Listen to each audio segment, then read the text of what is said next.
We're looking now at an early 19th century geography book in a very pleasing acid-etched full calf binding. Original title label, smooth spine, gilt ruled into compartments as was typical of this era, which is to say 1819. It's very interesting because it's published by Fielding Lucas, who was a cartographic publisher.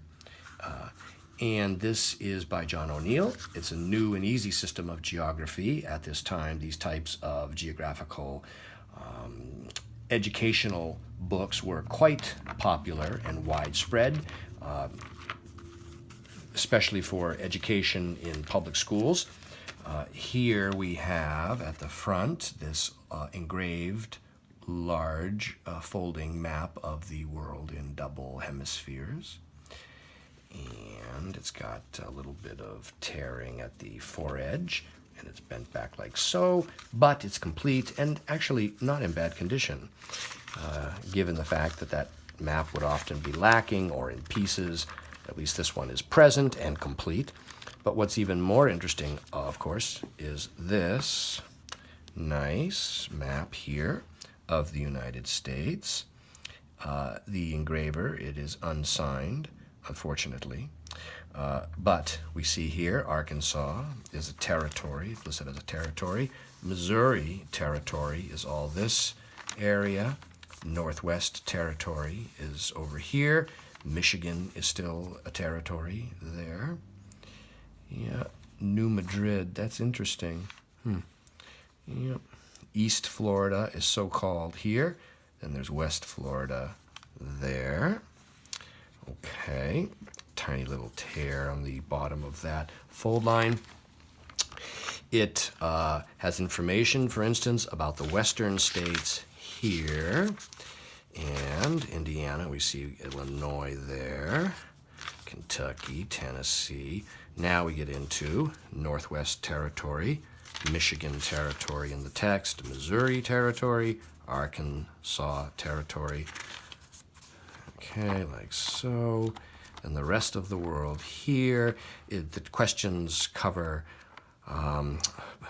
population, history, as well as ethnic and racial topics. And now at the back is this system of astronomy with this excellent large folding engraved diagram of the sky and the heavens and planetary rotations.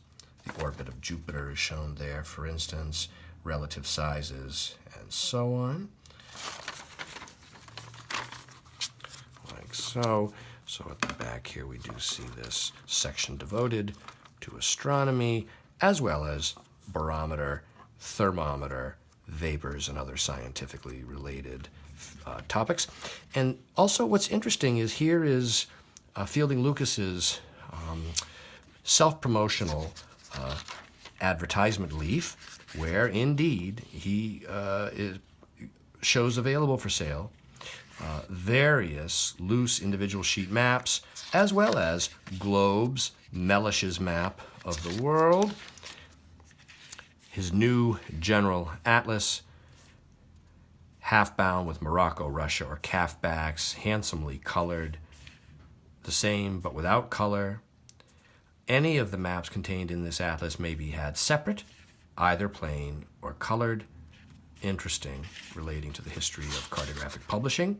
Blank end papers are here, some early owners, some type of little ownership stamp, and nice boards, some rubbing. The joints here are splitting, but the covers are still firmly attached. Old, well-done repair here and here of a mysterious origin and material, but quite effective. The front cover's been reattached long ago. And this book is now available online from me, Brian DiMambro.